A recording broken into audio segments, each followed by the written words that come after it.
The English language contains dozens of words that describe the dog. Yet none alone seems entirely adequate. Loving, loyal, devoted, amusing, spirited, tireless.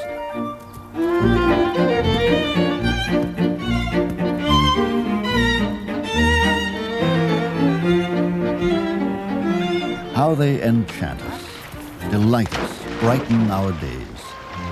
And how they work for us. Down through history, no other animal has served us in as many ways.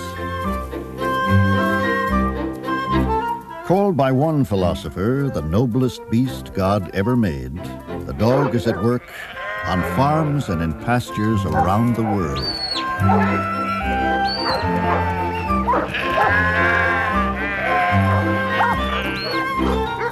Across the forbidding reaches of the frozen north.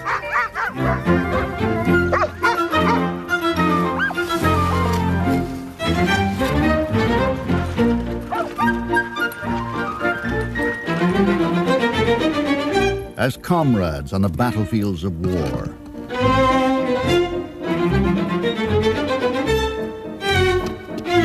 Seeking even the faintest scent of a buried victim of disaster.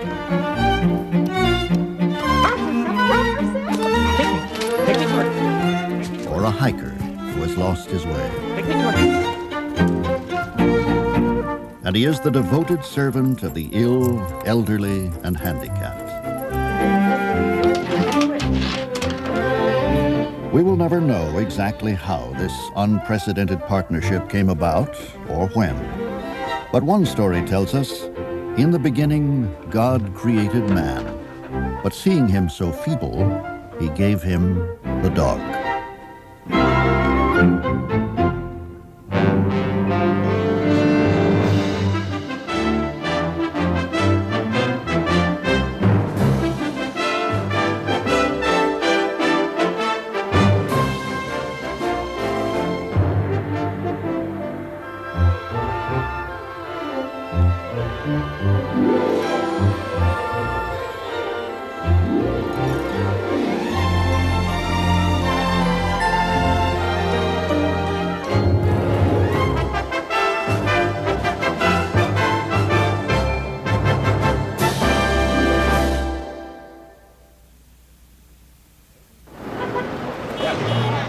Every year since 1877, a stylized ritual has been repeated in Manhattan.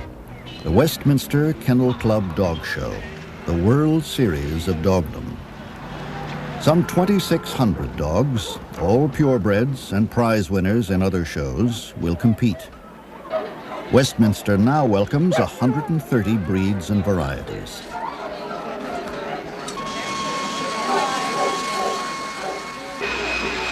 There are 52 million dogs in the United States. While some romp in the yard or sleep by the fire, others are being carefully primped and primed to take home ribbons. Right. Oh, right. What do you say, Cut? Right. Give me another kiss. Good boy. You're a sweetheart, aren't you? That's $50. That's a show special, normally $79.95. Low sodium diet for your dog. It's an all-natural diet with no added preservatives, colors, or flavoring. Boy, that'd be great. Okay?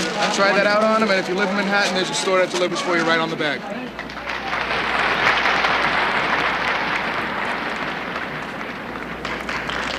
While most show dogs today perform no labor at all outside the arena, historically their ancestors worked side by side with man. In fact, our unique and splendid partnership with the dog began as a working relationship, as long as 10 to 15,000 years ago.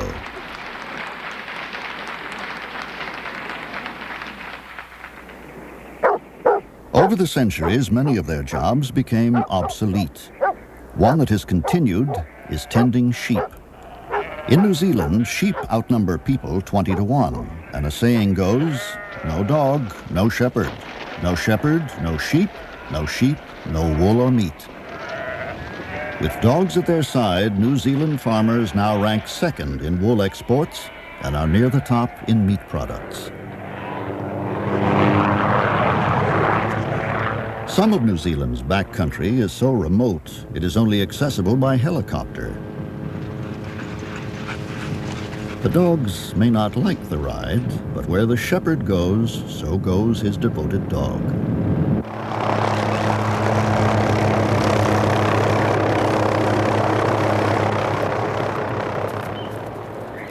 Grant and Robin Calder run a sheep station on New Zealand's South Island. Grant is a champion breeder and trainer of sheepdogs in the tradition of his father and grandfather before him. Much of New Zealand is mountainous country, suitable only for grazing. Without the sheepdog, this would be wasteland. Working their 13,000-acre property with no additional hands, the husband and wife team herd 7,500 sheep. It's a fairly unusual partnership that husband and wife work a farm like this together, but thanks to the dogs we can manage to do it. Without them, we just couldn't do it. A useless farmer could come onto this place with my team of dogs and work out how to work them and actually make a living here. But if you took my dogs away and left me on this place, we would be broken 12 months. Yeah, pup. Come on, I have to give you a name. One of the two types of dogs the Calders breed is called a huntaway. Grant begins training at about 3 months. Huntaways work the sheep from behind, facing away from the shepherd. It's the first signs of a pup starting to work is to go over there like that and chase those sheep. If I put a string on that pup, the noise would start coming, and that's the makings of a huntaway dog. You've got a few sheep over there. Good boy. Good boy. Good boy. Even early in the training, a simple tug of the string keeps this pup facing correctly. Good boy. Good boy. Good boy.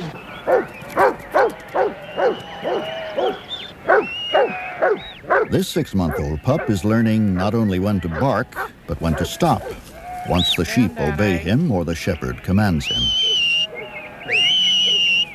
Will I go, Danny? Will I go, Danny?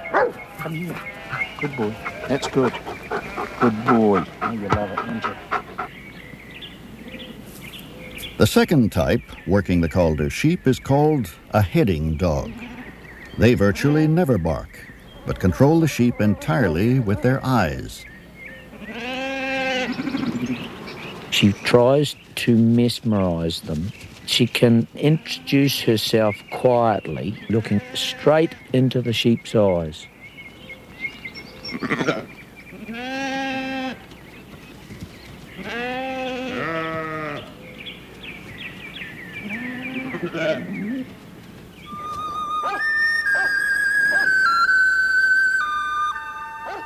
Twice a year, the Calders round up from the high country 2,500 of their sheep, or shearing to send to market, or in this instance, to be dipped to protect their wool. Robin works on a high ridge, and Grant is lower down as they and their 10 dogs begin to pull the flock together. Because sheep in New Zealand have no natural enemies, they have never developed a herding instinct, and therefore spread far afield.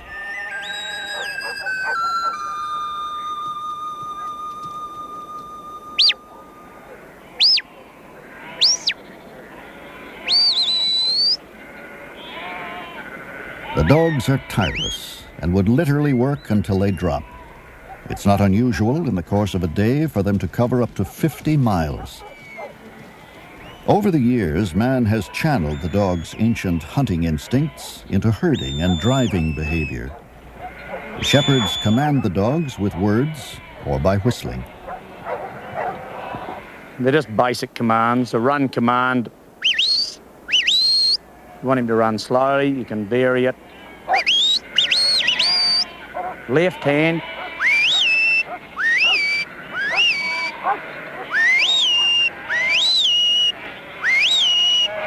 Right hand.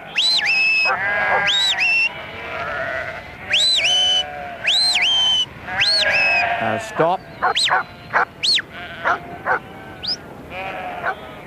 When he's finished the job, you've got 2 commands to call him off. One's will I go and the other one is... Let go.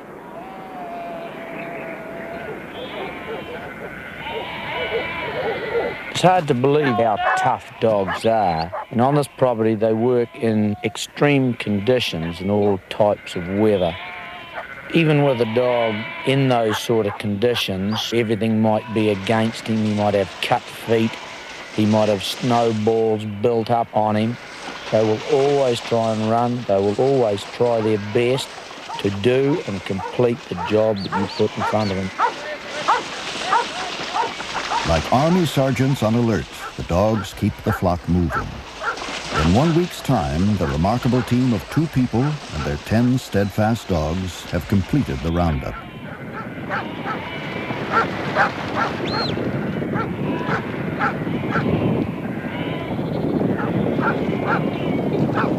Dog's work's never done, and when he finishes on the hill, he comes into the real hard work of slogging in the hot yards. The hotter it gets, the more the sheep put their heads down and won't go. And we tend to only work with 1 or 2 dogs in the yard so we can alternate them so that each dog gets a turn, because it is hot, dry, dusty, dirty work.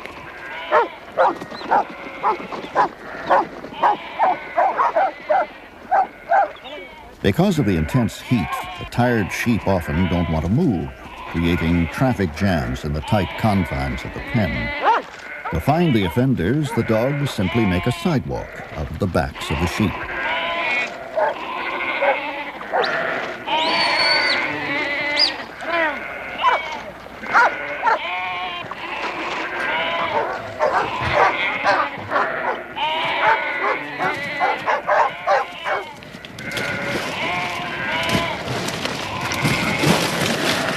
After a chemical dip, for protection against external parasites, the sheep will be set free to wander up to the high country again to graze until the next roundup.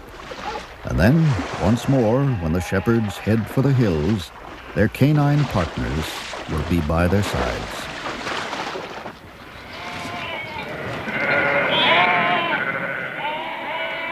For us to spend a day on the hill, horse and dogs, the companionship and love and hard work that they give to us, you could never receive from any other animal in the world. The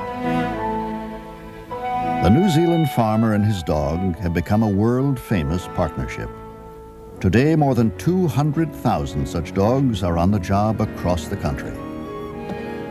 Probably the most photographed is this one, a public tribute to the dogs that help keep the economy so vital and alive.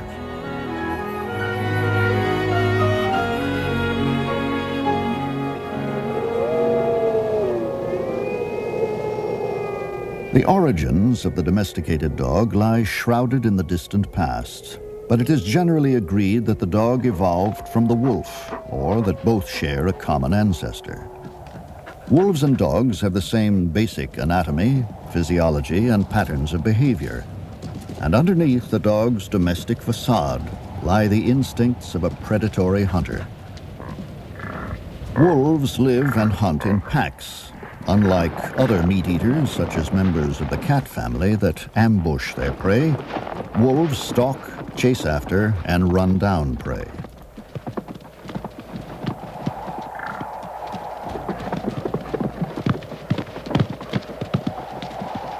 However, as the wolf quickly learns, even with the cooperation of the pack, he is no match for an animal as large as a bison. The mainstay of the wolf's diet are animals the size of deer, small moose, or elk. Pack behavior is strictly regulated by a dominance hierarchy understood by all members. In the dog, pack loyalty is basically unaltered, even after thousands of years of domestication. The main difference is the dog looks to man as leader of the pack. Modern-day scientists have pondered why early man, himself a flesh-eating hunter, would have turned competitors like wolves or wild dogs into allies. Animal behaviorist Dr. Michael Fox, one of the world's leading experts on wolves and dogs, has one explanation for how the partnership may have begun. Well, I feel that dogs and humans came together because of their similarity in lifestyles, to the degree that we hunted in small packs, we were gatherer hunters, and the dog-wolf ancestor was like that too.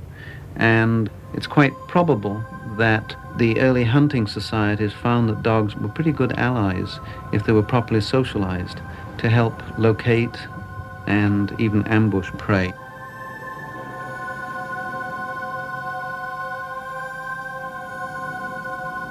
Dogs, in their long association with us, have powers of manipulation.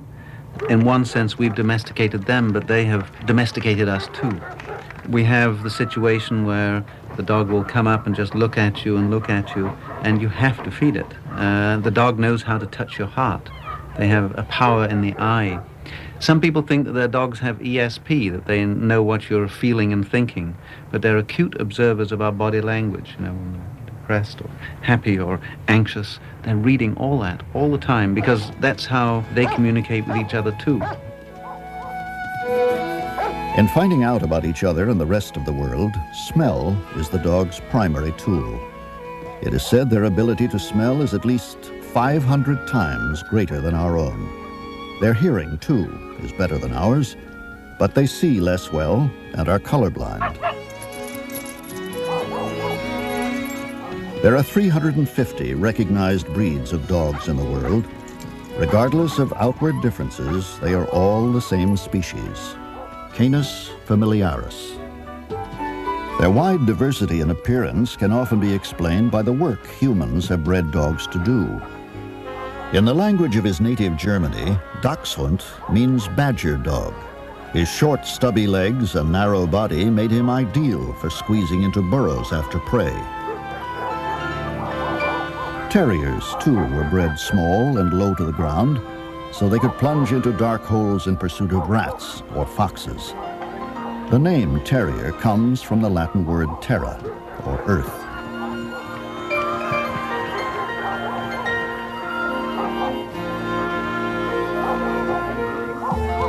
Whippets and greyhounds are long-legged and sleek because they were bred for hunting and racing.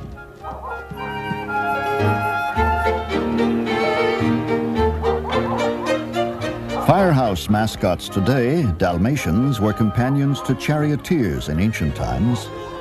In Elizabethan England, they gained fame as coach dogs with a calming effect on the horses. The regal Chow Chow boasts a 2,000-year history in China as hunter and guard. For centuries, dogs have helped man hunt. Today, we've made them highly specialized. Pointers only point, nose high, body frozen in place. And retrievers only retrieve, joyfully leaping into even frigid waters to bring back their quarry.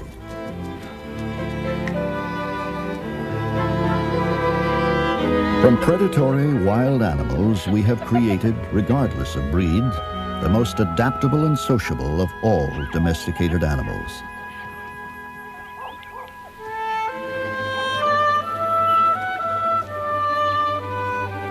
It is not precisely known when we first put dogs to work as entertainers, but one of the most famous, adored by countless millions, is Lassie.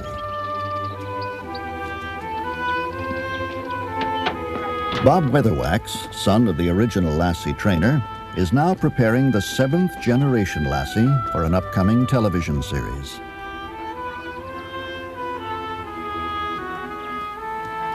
Hey, come on! To get the 7 dogs who have actually appeared on the screen, Bob and Rudd Weatherwax had to breed more than 200 collies to get just the right coloration, intelligence, and temperament.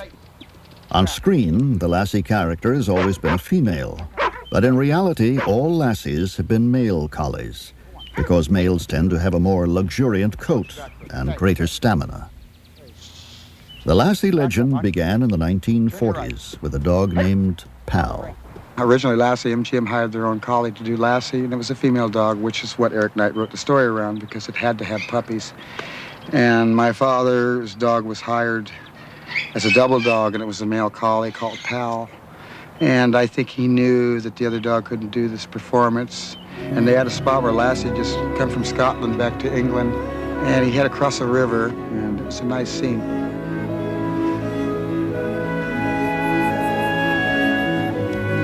The genius of Rudd Weatherwax came through in this scene, in which he taught Lassie to look naturally exhausted, as if it weren't a trick at all.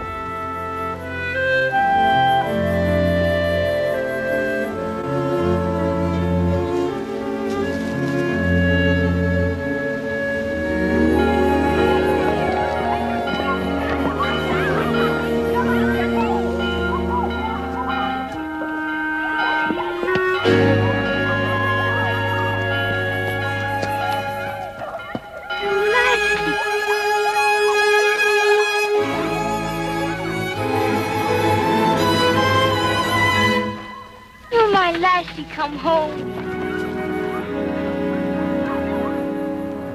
Come on, Crawl. Easy. The mind of the dog, no matter how bright he may be, cannot conceptualize, look tired.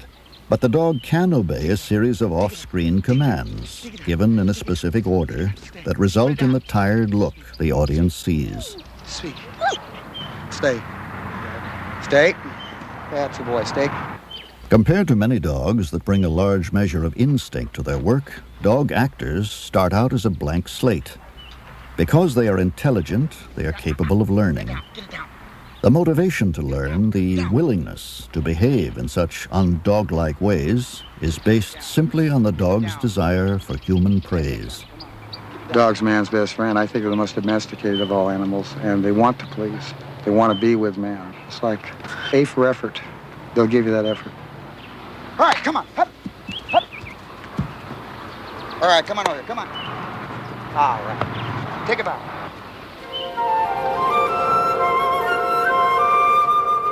The Earth's ice-locked polar regions could never have been explored without dogs.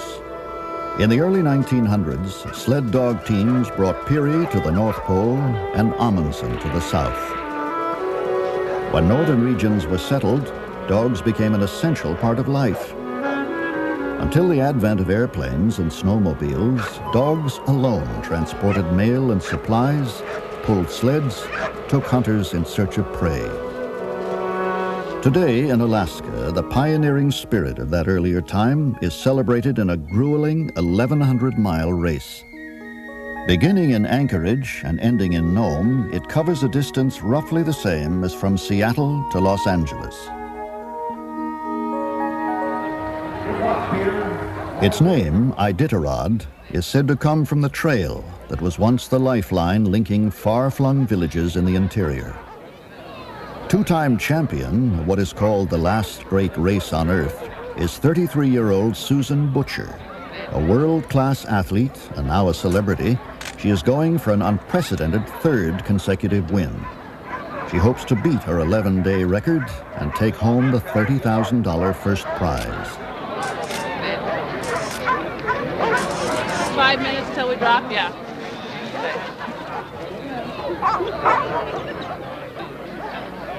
I've been racing in the Iditarod for 10 years now, and I think over all the years, I've been basically in the top 10, and I think that all comes from my training ability with the dogs and the time that I spend with them and the conditioning that I put on them. And then the rest has to be up to the dogs. I've got good dogs, and I've bred them and raised them purely for long-distance racing. Many observers feel that the time Susan spends with her dogs and the affection she lavishes on them are key elements of her success. 10, 9, 8, 53 teams will leave at 2-minute intervals. 4, 3, 2, 1, go.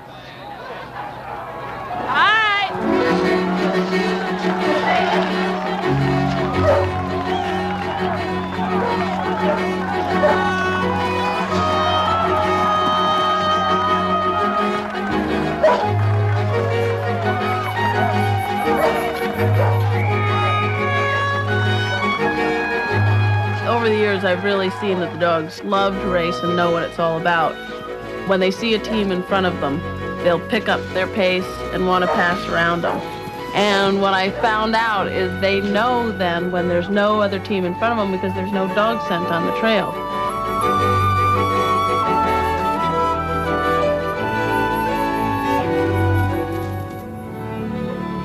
In 1975, when she moved to America's last frontier, the adventuresome 20-year-old first lived in a tent, then single-handedly built a log cabin.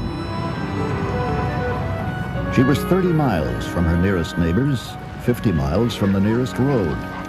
She started out with only 3 dogs, and today has a breeding kennel with 130.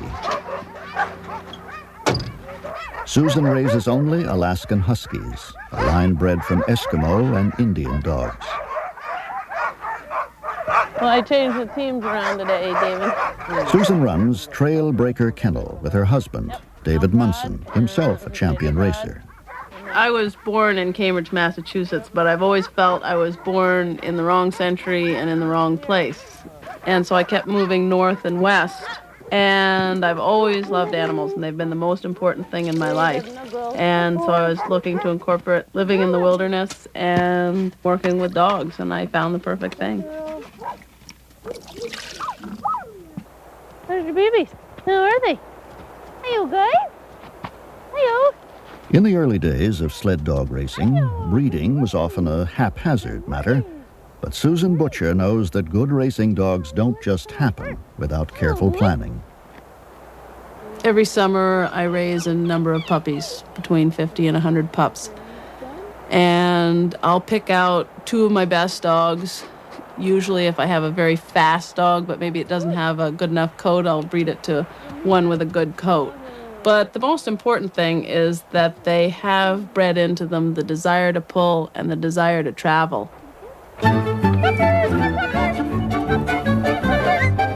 And travel they do, every day with either Susan or her dog handler. These 4-month-old pups are learning that running is fun and that being with people is fun.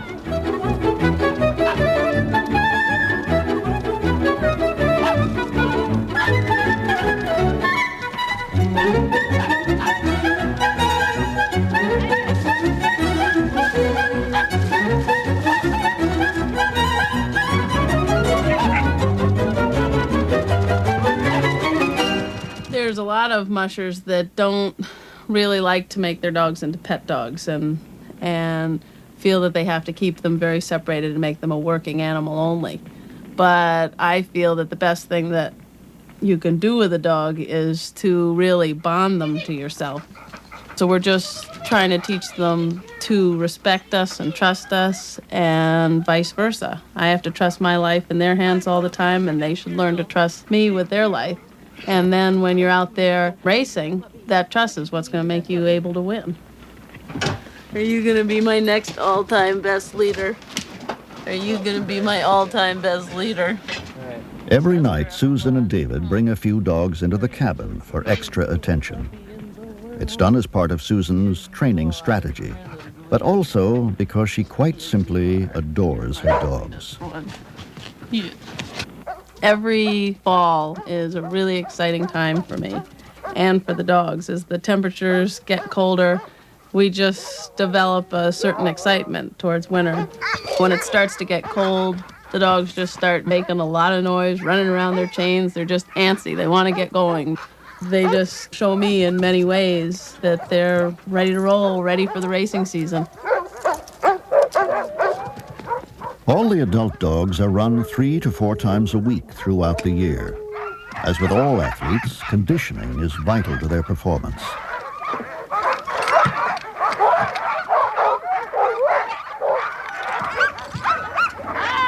When snow cover is too thin to be safe for the sled, the dogs pull an all-terrain vehicle left in neutral gear.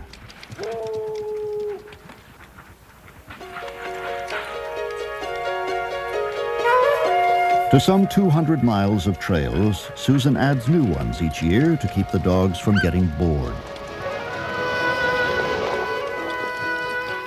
A lot of people would look at my life and think it's a lot of hard work, but for me, it's a labor of love, and I spend all day long with my dogs, and work with them, and I'm my own boss. There's no one telling me what to do or at what time to do. I live way out here where I can go anywhere and do anything at any time of day, and I love that freedom. The best things for long-distance racing dogs are fast trotting speed, and then they have to have good feet, and then you just want them to have a good attitude. Their heads are bent and they're just going for it, and they're paying attention to you and you're paying attention to them, and you just are working as a team.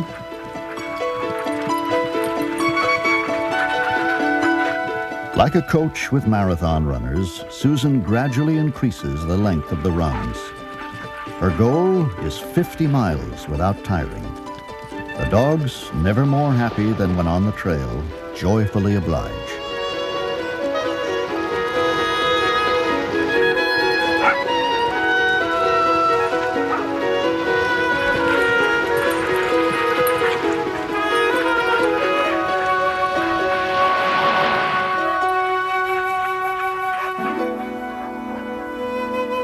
"12 to 16 hours a day, the routine seldom varies. The culmination in March, the chance to compete in the most punishing race on earth."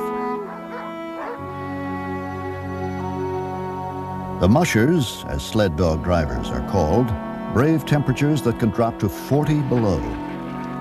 Except for one mandatory 24-hour rest stop, they may sleep only an hour or so each day, and only after the dogs are tended and fed.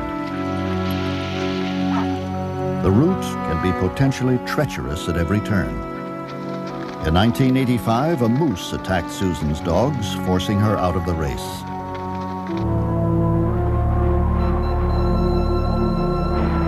On the last leg of the race, along the frozen Bering Sea, mushers encounter the most severe weather. It is Susan Butcher's 10th day out, and she is trailing, as she has for most of the race. Now a violent storm has forced temperatures to plunge. Swirling snow has obliterated much of the trail. Both Susan and the dogs are pushed to the limit of their endurance. The storm has thwarted her nearest competitors, who have stopped to wait it out. Undaunted, Susan Butcher charges on.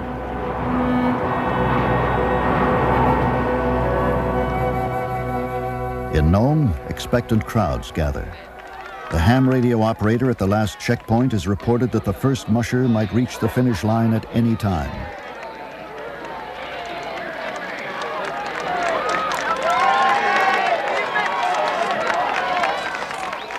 In 11 days, 11 hours, and 42 minutes, a jubilant but exhausted Susan Butcher becomes the first person ever to win the Iditarod 3 consecutive times.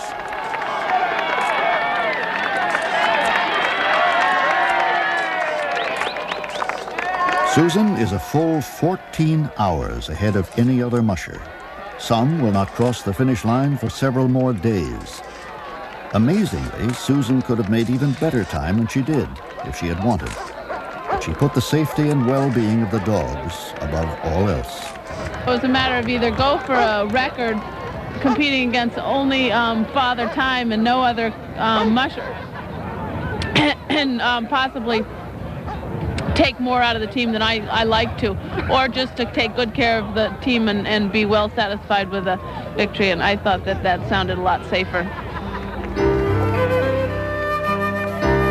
Susan and racing enthusiasts everywhere know the real tribute belongs to the bravery, love, and indomitable spirit of these magnificent dogs.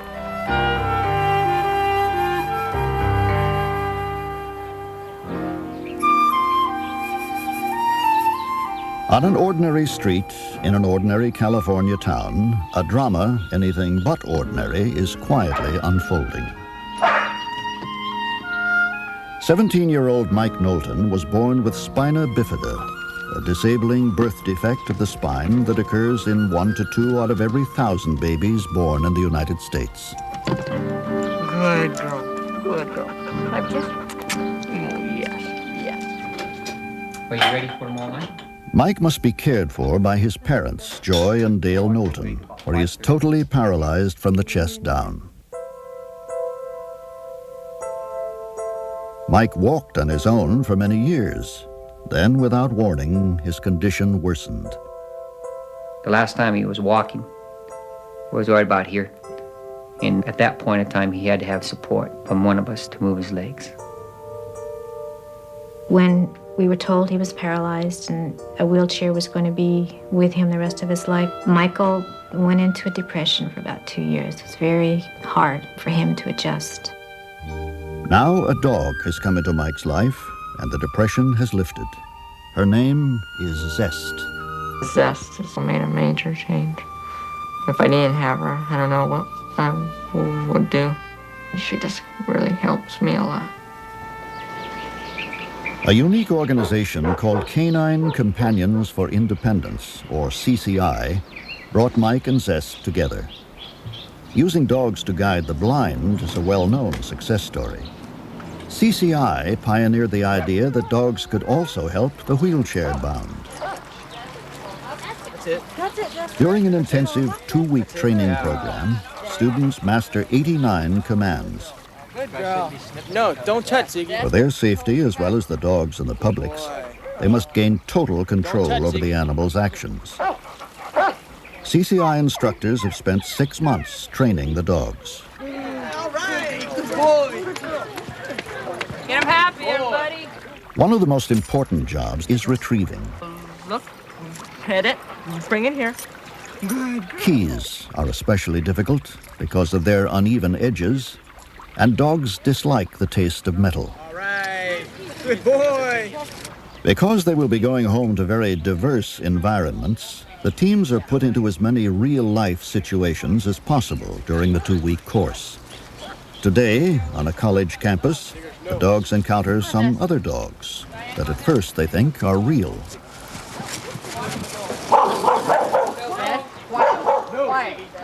These are the kind of things you guys need to anticipate and know it's going to come up. These things happen all the time. All right. Some in the class have driven in vans equipped with electronic lifts, but none has had prior experience with a bus. For the dogs, too, this is a first. Remember, this is as new for her as it is for you. And even though it's new for you, you have to portray to her that you're confident. Okay, Jess. The most frustrating part was having them tell me to have the dog do something, and the dog wouldn't do it, and they wouldn't tell me how to get the dog to do it. But my biggest thing was, would I be able to make it through the 2 weeks? Because I kind of had doubts. Jess. No, Jess. Jess. Come on. She should come to you, not go around behind there. She doesn't understand that concept. Okay, so what I do to get her You need to do what you need to take care of yourself and your dog. I got to start over again. The sheer physical exertion would cause some to simply give up, but Mike is determined. Finally, he and Zest are successful.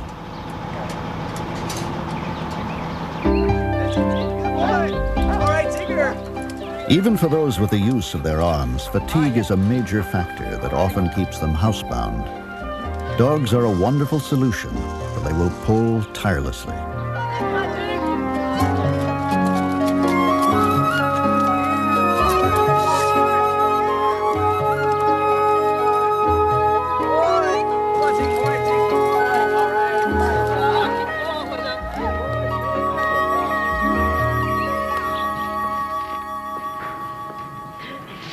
At the end of the 2 weeks, the last hurdle is the final exam. Of the more than 300 teams that have gone through CCI since it began in 1975, 90% of dogs and humans have passed.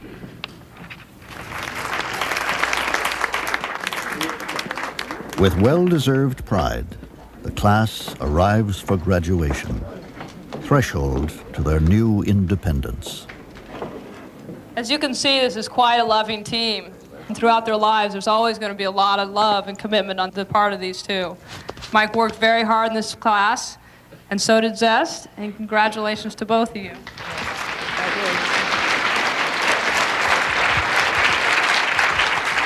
Ladies and gentlemen, Mike and Ziggy. The diplomas, appropriately, are inscribed with both names, student and dog alike. Mike and Zest.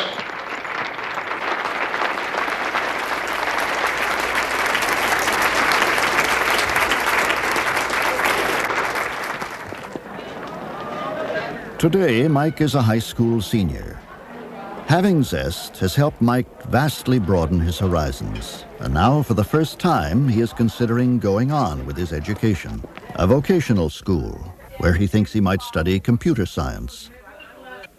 Whenever Mike is working, Zest has been trained to rest quietly by his side and not disrupt the classroom. But at those moments when he needs her help, Zest knows it's time to work. She does things like picks up papers or pens, and it makes me feel independent. I don't always have to ask somebody. I can just go to Zest and tell her. All CCI graduates report a dramatic rise in self-esteem because of the dog's role as icebreaker. People who normally feel awkward approaching a person in a wheelchair do not feel uncomfortable in the presence of the dog. I'm real shy, and the last couple of months, it seems like it's easier to go up to people because most of the time, people come up to her, and I kind of get into the conversation. So it helps me to get to know people.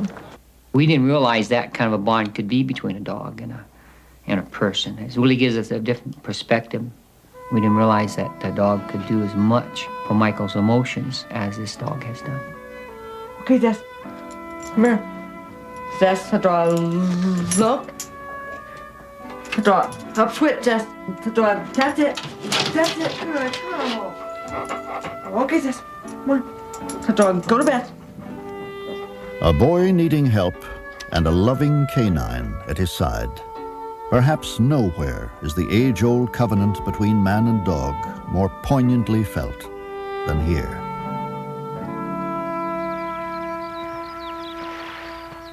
In Northern California, one man remembers a partnership with dogs that many people have never even heard of.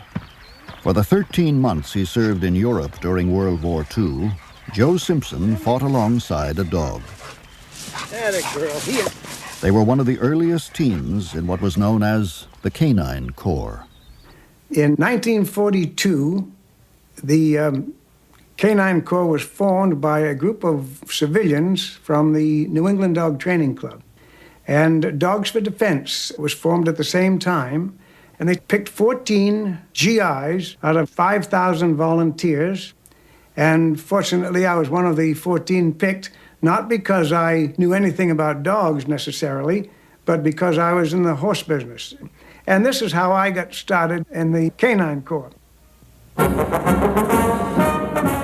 Patriotic families everywhere across America volunteered their dogs to help the war effort.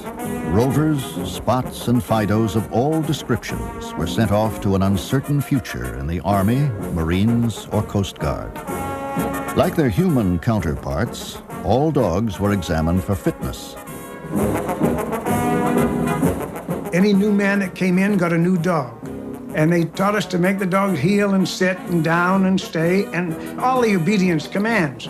And these dogs then went through the training with the master. And then when that was through, certain ones that were fit for attack training, if they had enough aggressiveness in them, were put into attack classes. And the dogs that were better for messenger work were trained for that. Some dogs were trained for pack dogs. So it was quite a course.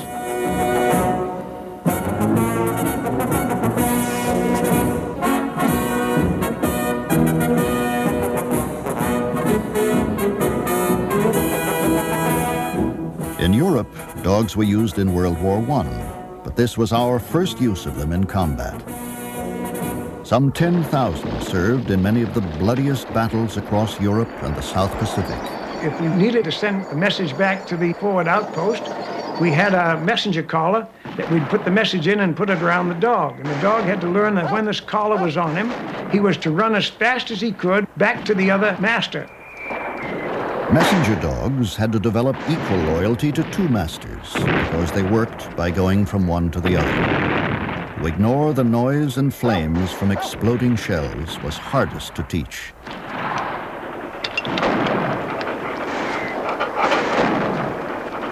The dogs didn't have to reach up and tap us on the shoulder to tell us there was some Germans over there.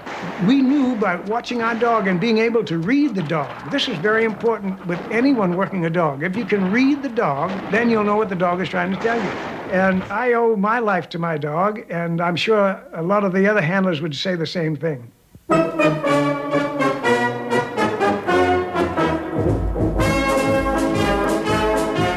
Joe Simpson was one of many who brought their dogs home after the war. Intensive demilitarization programs retrained the animals before they were allowed to return to civilian life as the gentle and loving pets they had originally been.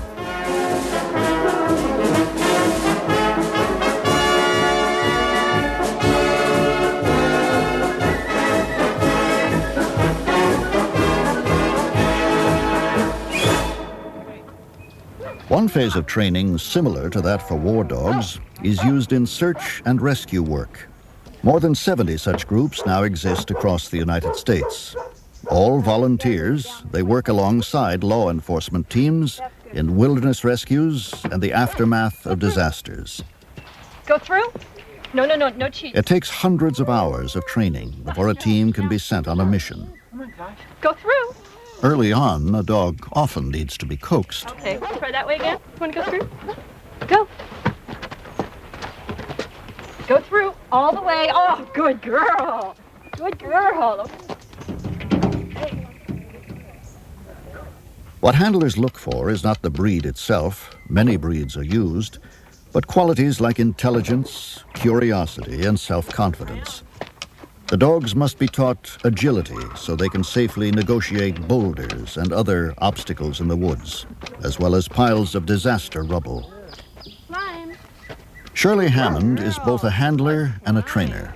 What we do is we start the dogs out very young if we can, although we can start older dogs, teaching them on an agility course.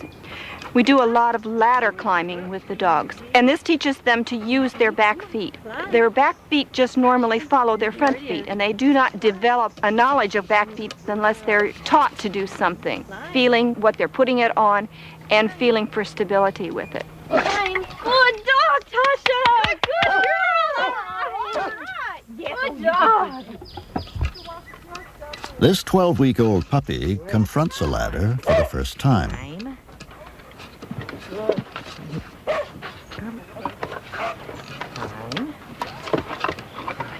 Blind puppy. In addition to the obstacle course, they train on a rubble pile that simulates a disaster area.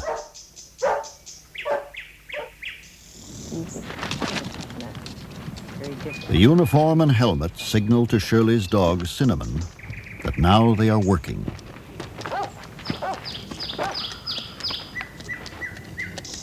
Easy. Trained not to follow her instincts to jump off the unstable boards, Cinnamon zigzags across the rubble in what is known as air scenting, trying to pick up the victim's scent on the air currents. She has been trained to cover the entire area thoroughly.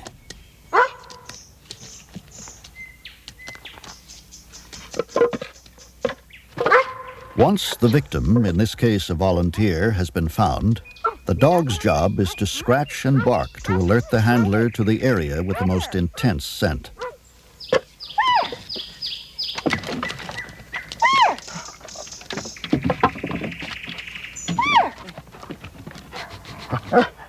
We put that one back. Is he there? Oh, look up there! What did you find, Sid? Finding the victim is the dog's primary reward. It is essential that physical contact be made so the dog knows she's done her job well. Yeah, you found him. You've got him where you want him now, boy. Jesus. Yeah, I got him where I want him.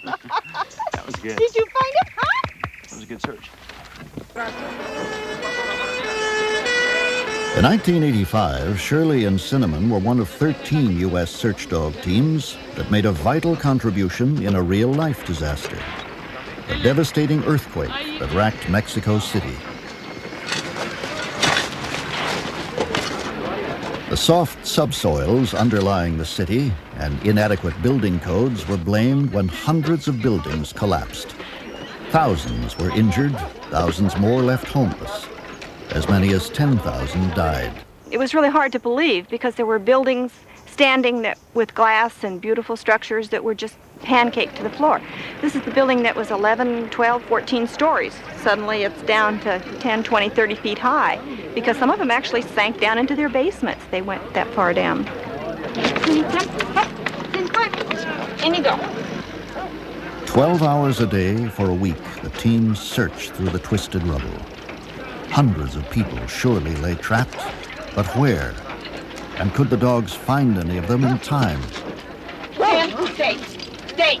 They'd cock their head and listen with their ears as if maybe they might even be able to hear the victims after they would bark, as if they were kind of calling to them by their barking. And the other side of that coin, of course, is when they did locate someone buried under the rubble that was gone, deceased. It was a very low-key reaction, just a little pawing and a little whining. Amazingly, even at week's end, victims were found still clinging to life.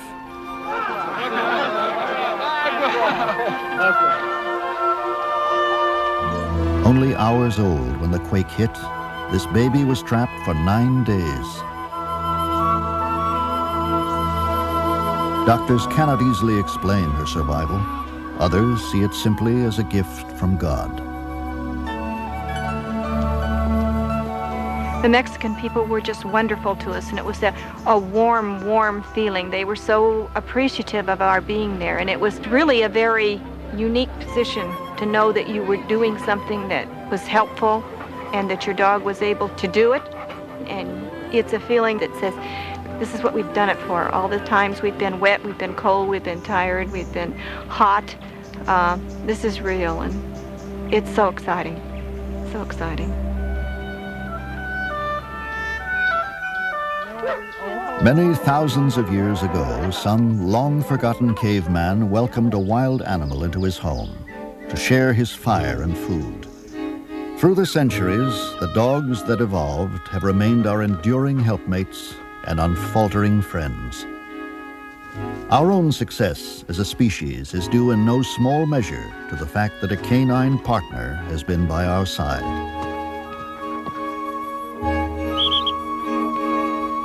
Intelligent and loyal beyond measure, dogs ask little from us in return for their unquestioning devotion. In fact, most dogs do not see work as work, but thrive on serving us, simply for the praise of a job well done. Yep. Good girl. Yeah. In commenting on this age-old partnership, one author has written, "We give them the love we can spare, the time we can spare, the room we can spare. In return, dogs have given us their absolute all. It is, without a doubt, the best deal man has ever made."